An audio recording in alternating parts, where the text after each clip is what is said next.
covering news that matters. Fox 23 News starts right now. You're watching Fox 23. I'm John Acebis. As many of you look ahead to what 2024 will bring, we're taking a quick look back at some of the top stories you clicked on in 2023. That means in the next hour, you hear stories of a $4,000 Starbucks mistake, a radioactive site in Broken Arrow, and a drug bust where tacos were code for fentanyl. That last one led to the arrest of more than 16 people and was a Fox 23 exclusive I did back in September. It was also the story you clicked on the most on fox23.com and for 2023. Take a look. Not one, not two, not three, but 13 people and counting arrested, suspected of working with the Mexican cartel. We've got 16 in custody, so we still have about 7 outstanding that we believe we're going to be able to get into custody. Is it safe to say these are the people who are spreading around drugs that are killing people? So absolutely. Oklahoma Bureau of Narcotics spokesperson Mark Woodward says the drugs come straight from the cartel members working in Tulsa. This really kind of was about 3 different groups of individuals that were all linked to the same distributors. Court records give us a look at how it's all suspected of going down. Records say this is one of the conversations between a buyer and a cartel member back in June. According to court records, they were using the Facebook Messenger app to arrange for the purchase of tacos. One of those purchases right across from this bar here in Tulsa. Only they weren't buying tacos. Agents say they were buying deadly amounts of fentanyl. These people, as I said, they're ordering 1 to 2 ounces at a time, and each ounce is about 250 potential dosage units. So that's 250 people that could have been supplied or killed. Woodward says each taco delivery is being tracked down one by one. Just everything from using social media apps, and those are charges on their own, on top of just the trafficking and distribution of fentanyl. Woodward says these drugs found in the Tulsa area were being sent to Collinsville, Bartlesville, Choteau, and other surrounding communities. A Tulsa couple was charged more than $4,000 at Starbucks for just 2 coffees. Now, we all know coffee is expensive, but this story from February was so outrageous, it easily rose in the rankings for most clicked in 2023. Fox 23's Alex Cash was the first to report the story before the ordeal was shared around the world. Jesse Odell and his wife Dee Dee say every morning for the last 16 years they get an iced Americano and a caramel Frappuccino from Starbucks, which usually sets them back around $10. But on January 7th, their order cost a lot more than that. It was $4,444.44. That $4,444.44 was the tip taken on top of their order, making the total cost of 2 cups of coffee $4,456.27. For this to happen was just a real, it's a real shock. They got the coffee from this drive-through at 91st and Yale. Jesse says he selected no tip on the card machine and didn't get a receipt. A couple of days later, Dee Dee was trying to buy their 4 daughters shoes at the mall when her card was declined. They got this duplicate receipt and say Starbucks told them there'd been a network error with the card machine, and after speaking to managers, they were sent 2 checks, but when they arrived, they bounced. We contacted their customer service helpline probably 30, 40 times that day. They assured us that they are sending new checks. But as of today, we still have not fully finished this situation. We still haven't received checks. The couple filed a report with Tulsa police. Dee Dee is an orphan originally from Thailand. She hasn't seen her sisters in 17 years, and the family were supposed to fly out to visit them and the orphanage they're helping over there. They've now had to cancel that trip, costing them thousands. Disappointed for sure, and it's just, we just don't look at each other like, how are we going to survive? And we canceled our trip for sure. We had to go towards our, and these are non-refundable tickets. These aren't the kind of things that you can, just change out unless it's like a day or 2 ahead in advance. So we just have to eat that. They're now telling everyone to check receipts and say they don't know if they'll ever go back to Starbucks again. Our consumer confidence is at an all-time low. This is something that has caused huge duress in our own family, and hopefully other people don't have to go through something like this. Covering news that matters, I'm Alex Cash, Fox 23 News. Fortunately, just days after Alex did the story, the couple got a reimbursement check with Starbucks explaining it was just a human error and a sticky button. Getting results is always the goal for our stories, and sometimes that can take years. Fox 23's Spencer Humphrey learned about a property dispute between a Vietnam veteran and the Army Corps of Engineers in December of 2022. But it was his follow-up this past year that had a lot of people clicking to learn more. Vietnam veteran Cole Wheeler planned to spend the rest of his life enjoying retirement from his cabin atop Lake Eufaula that he's called home for over 13 years. The fat lady has sung. All I want to do is look at this gorgeous view and enjoy the peace. But that all changed when he asked the Army Corps of Engineers why they let a neighbor install a dock right next to his property, blocking part of his view. After that, the Corps sent him a letter ordering him to tear down his decades-old house because it was apparently partially built on Corps property. The above-mentioned encroachments must be removed by December 15th. After my first story aired, Senator James Langford's office stepped in, telling us they believe that was an absurd request by the Corps. He is not going to have to tear down his house. And that did get the Corps to back off their demands to tear down his house. So Wheeler was surprised when he got this letter in February. It told him the Corps decided to let him keep his house, but he'd need to buy back the backside of his property from them. They're going to grandfather in, more or less, the cabin itself, yet the decks and the deck we're standing on are still an issue. They have offered to sell it to us for the sum of $20,000. That's money Wheeler says he'd possibly have to take out a second mortgage to afford. I made them a counter offer of $1 if and only if they move that dock out of my backyard. He says the Corps told him that dock was in a proper spot, more than 300 feet from the nearest boat ramp. But when I visited Wheeler back in December, I watched as he and his wife measured that distance. It came up about 20 feet short. He paid a surveyor to measure it as well, and that surveyor found the same thing. Complicating things more, he says the owner of that dock recently built a road through Corps property. You can see what a nice road this is, lined with rocks. He showed me pictures of trucks and golf carts regularly using that road to get to and from that dock. Again, it's all on Corps property. His wife Kim asked the Corps if that was all legal. They were very shocked and said no. But that road is still there with no apparent pushback from the Corps. So is that dock. They can't help but feel targeted. If the Corps is going to enforce their rules, they need to enforce them fairly to everybody. They don't need to bend one rule for one person and not the other. The Corps Lake Manager, who is a civil servant and bureaucrat, has more power than a duly elected United States Senator or Congressman. I called up that lake manager, Gerald Treadwell. He told me he didn't want to answer my questions and I would need to talk to the Corps' public information officer. Now, that public information officer gave me a statement that said, in part, quote, "Since this is an ongoing matter, no further information can be provided at this time. However, please understand this matter and other encroachments brought to our attention are taken seriously." I am backed up against the wall. I didn't declare this war. They declared it on me. It's a war Wheeler says he still intends to win at all costs. I didn't volunteer for it. 50 years ago, I volunteered for a tour of duty. That was a job. This is far worse because this is personal. At Lake Eufaula, covering news that matters, Spencer Humphrey, Fox 23 News. And that man does still keep in touch with Spencer and at this time still lives in that same home. Now, some stories like this one we've updated over and over. This is video from September when two downtown restaurants, Hodges Bend and Lowood, burned down along with the apartments right above them. Firefighters spent 2 days spraying water at the site near 3rd and Lansing. Meanwhile, the community raised more than $50,000 for employees. Thankfully, no one was hurt, but even into 2024, both businesses remain temporarily closed. Whether you were without power for a couple of hours or an entire week, you likely remember this one. The infamous Father's Day storm. The more than 100-mile-per-hour winds triggered tornado sirens as branches flew through the air and toppled power lines and whole trees. More than 500,000 homes were without power and more than $12.5 million in damage was reported. Although the storm happened in June, storm debris cleanup took nearly 6 months. Electric crews came in from all across the country to try and get power returned quickly. Fox 23 even ran off of a generator for a couple of days to get our newscasts on air. We started 2023 with some good news, with the EPA saying they believe a site in Broken Arrow with 50,000 tons of radioactive materials was finally contained.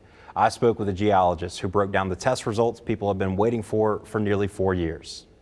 This is what the seal over the radioactive site of Broken Arrow looks like through a drone. This is what gamma ray detectors see, according to surveys on the Environmental Protection Agency's webpage. They took samples, right, and they measured them, and then they also walked around with a handheld. Nicholas Heyman is a geologist at the University of Oklahoma. He says this map shows before the EPA buried it and then after. It shows the two areas in the property that were above their level. And then they buried it under a clay mixture, I suppose. I don't know what it was made of, and then they did the scanning again and didn't detect the radiation. The EPA also posted the results of the water and sediment samples from a nearby creek and the air samples. All these together could be hard to understand. Can you break that down in human terms? I think like the fact that EPA buried it, didn't detect it around the environment, suggests that people can at least rest easy who are in the community. Just a couple of blocks down the road at Ignite Cannabis in CBD, Alex Farinas still has his concerns. Kind of scary knowing that we're like this close. The EPA says it buried the waste under a green clay-looking cover and brought the levels of radiation down safe enough to allow for specific types of work. We determined that and this was for an industrial worker, if an industrial worker was going to work on that site, it needed to be below that level. Heyman seemed to agree. The fence is there for good reason. You don't want to really be handling it. You don't really want to be playing around in it. I think the community is right to have some tough feelings about the fact that in the past they didn't know about this hazard. Farinas himself is skeptical of the results and what's under that covering. Would not want to be anywhere near that. A big vote in 2023 did not go as a lot of people suspected. Oklahoma voters chose not to legalize recreational marijuana in March. More than 100,000 signatures were gathered to get the state question on the ballot. However, 62% of Oklahomans voted no. It was also a year Oklahoma football fans will never forget, with the final conference Bedlam game in Stillwater, OSU surprising everyone, sealing a win. This new year marks when Oklahoma will wrap up its time in the Big 12 before making the jump to the SEC in the fall. Safe to say, Green Country will be watching. Payments bounced and credit cards declined. The wedding scheme several Tulsa businesses say they got wrapped up in. Plus, a giant amusement park announced for a small town. The development people are still talking about 6 months after it was announced. A huge theme park and resort the size of Disneyland planned for Veneta. How could you not click on this one? Fox 23's Spencer Humphrey brings us this top story of 2023. It all finally became real for Gene Bicknell. I had a wish, and sometimes wishes come true. He was one of a handful of people moving the first dirt on a project the Pitcher native has been dreaming of throughout his entire life. We think that this may be the start of a new hope and a new opportunity and a good future. Work is officially underway for Three Ponies RV Park, the first phase of his $2 billion American Heartland theme park and resort. The RV park will be one of the largest in the country when it's completed in 2025. Alongside hundreds of RV spaces, Three Ponies will also have 300 luxury cabins that'll even come complete with kitchens. Project leaders say we can expect the groundbreaking for Phase 2, which will include the entire American Heartland theme park and resort, to happen sometime in the spring. For all those people who thought, are they really going to do this? We're going to do it. That'll come complete with roller coasters, live entertainment, an indoor water park, and a 4-star hotel. We've had a tremendous amount of interest. Veneta's mayor says investors from across the country, even the world, have set their sights on properties surrounding the future parks. We're getting calls daily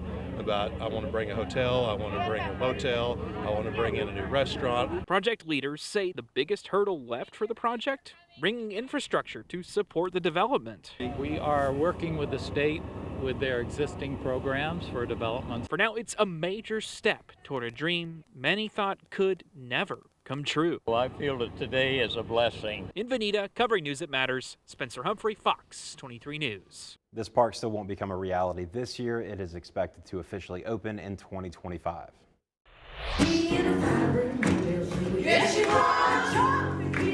A name in country music making a name in the restaurant world. Reba was all you needed to see to click on this story. Planning elaborate weddings, then refusing to pay. This story went viral in 2023 as several small businesses got caught up in a big scheme stretching across the country. Some of our top online stories, like this one, were going viral before we even started digging. Fox 23 weekend anchor Rick Marinot picked up on a scandal in Tulsa's wedding planning industry that stretches from here all the way to Florida. Before you ever say I do, you first say I will when it comes to paying for your big day. But I'm told a woman planned her wedding multiple times, then ran from the bills and the ceremonies. This was supposed to be like the wedding of the year. Pinterest worthy, like the most elaborate wedding that you could ever think of. Everything was perfect, everything was bougie, everything was over the top. But that's how Morgan's always been. Bailey Money is a photographer in Nebraska. When her childhood best friend Morgan Newby asked to take photos for her wedding, she didn't hesitate. I was not about to just back out cold turkey of my childhood best friend's amazing elaborate wedding less than a month to. I was doing all that I could, giving her every kind of opportunity that I could. Bailey says because they were friends, she was more lenient when it came to payment. When her costs started to pile up, she asked Morgan for a deposit. Bailey says that's when the excuses started. I like to give benefit of the doubt. I like to see the good in people. I don't do that anymore, obviously. As the wedding date got closer, Morgan moved the location from Tulsa to Key West, Florida. Bailey says Morgan promised to reimburse her for everything there. I show up and they look at me like, we don't have a reservation for you. We have nothing under your name. We have nothing under Morgan's name. She reached out and waited to hear from her childhood best friend, but nothing. Bailey took to social media only to discover she wasn't alone. Other Tulsa wedding vendors read Bailey's story and said Morgan had also contacted them about a big wedding. Some had also not been paid. I just know through the vendor circle in Tulsa of how she had jumped around to different people and stuff like that, but I didn't know how big it got. Josephine Walden owns Just Catering by Orr in Tulsa. She says Morgan reached out to her twice for 2 weddings. One was supposed to be with one guy in the spring, then Morgan reached out again in the summer about a different wedding with someone else. It's crazy. It's so crazy. But to do it without getting money transpired is really crazy to me in general, because in our industry, normally nobody does anything until they're paid in full before their wedding. And when she tried to pay us, it bounced. Josephine pulled out her Morgan file and showed me the hours she spent dealing with her. We emailed her again and said, hey, your payment bounced.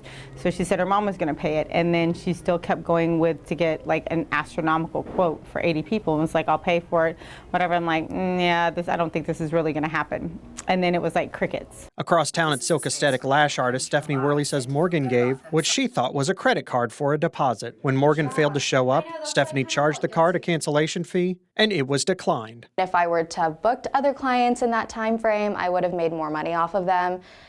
So last minute cancellations really suck, especially when, I have 3 babies at home, time is money, and you're messing with my kids. Stephanie says she didn't realize until she saw Bailey's post that she too was being dragged into the wedding that was never going to happen. I was in shock to see that I was not the only person. She says Morgan gave her a sad story. Hey, I'm so sorry. My house got broken into last night. I'm on the way to the ER. There's blood everywhere. This whole huge story.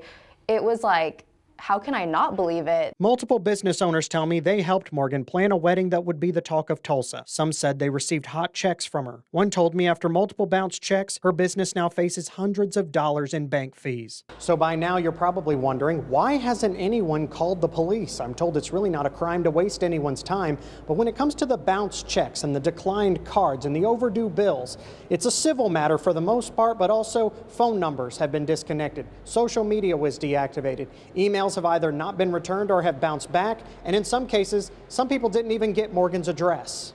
Some vendors believe Morgan was planning multiple weddings for August 18th because she was booking multiple florists, DJs, and even entire venues for the same date. But it wasn't just one wedding here in Tulsa that was being planned for that mid-August date. There were also plans to have another wedding with the same crowd of people in Key West. She wanted to get a contract because the following weekend is when she wanted to be here. Lindsay Panera with Almay Events worked on the supposed Key West wedding. She says Morgan called her looking to quickly elope on August 18th. Lindsay says Morgan signed a contract authorizing her to make purchases to quickly get ready for the big day. She spent more than $4,000 on items like cake and rare flowers. People come from all over to Key West, to Key Largo, to Isla Mirada to get married, and often it's kind of like they would in Vegas. They just kind of show up and they go, we're going to do it. And so no, it didn't, seem abnormal. Lindsay says the day before the wedding, someone did show up in Key West. It was Bailey, who had flown in to photograph Morgan's wedding. The two quickly realized Morgan wasn't coming. The two women were left standing on a beach, feeling scammed. It just went wild. And then all of a sudden I got a text from Morgan after calling and calling saying, hey, we're not coming. We're not getting on the plane. I don't know if my relationship's intact anymore. Just send me an email, send me a bill, and I'll make sure to get right with you. And I said, well, I have sent you the bill and, you have signed it and you do have it.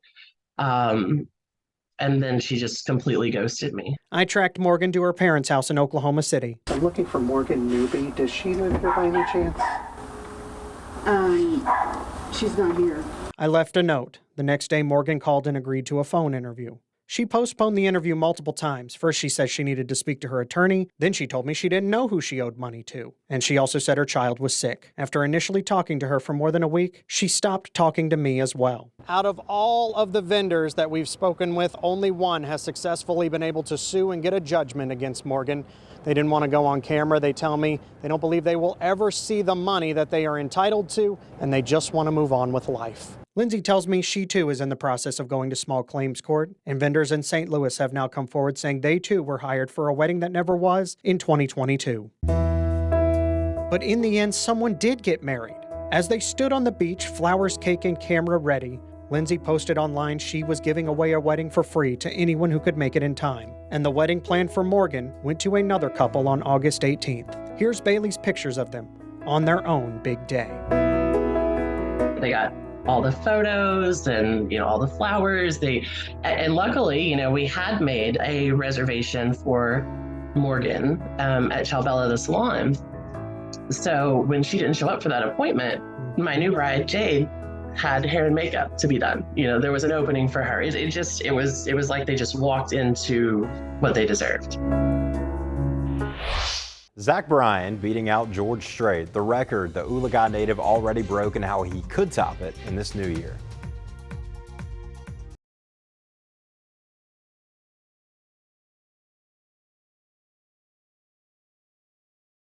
These last three, rounding out our list of most clicked stories for 2023, prove that Green Country really enjoys its country music. And it has just turned out to be something that it was way beyond my imagination. A big win for 2023 and for Atoka, with three-time Grammy Award-winning artist Reba McEntire opening her restaurant, Reba's Place. The three-floor location has a bar, stage for live performances, and a store. We hear there's also some pretty good steak as well. Another social media favorite came in June when a Tulsa woman got the chance of a lifetime to perform with a country music star in Las Vegas.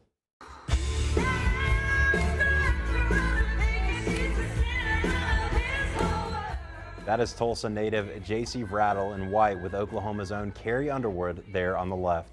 Rattle said it felt like a full circle moment after seeing Underwood perform in Tulsa when she was just 7 years old. And Zach Bryan is starting the new year hoping for a repeat of 2023. The Oologah native broke the BOK Center record this past August with 37,000 tickets sold. He knocked George Strait out of running for highest total attendance in 2 nights by a single artist. Bryan is heading back to the BOK Center with 3 concerts this upcoming December. We post thousands of stories on Fox23.com and on the Fox 23 News app every single year. We cannot wait to see what you click on this new year. Thanks for watching. Have a great year.